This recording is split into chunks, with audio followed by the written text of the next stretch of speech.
Guys, dito tayo ngayon sa ating tinutuluyan. Ayan. Bali, ginagawa pa yan pero maganda na po sa loob. So guys, ito yung mga kasama namin. Ayan. Ayan, nasa labas na sila. Kaya, yun.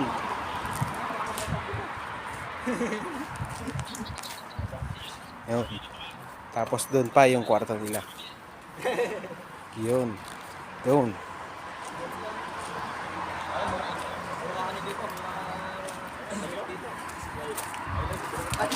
So guys, maglalakad muna kami. Ito yung kalsada. Malapit lang kami sa kalsada. Yan. Yan.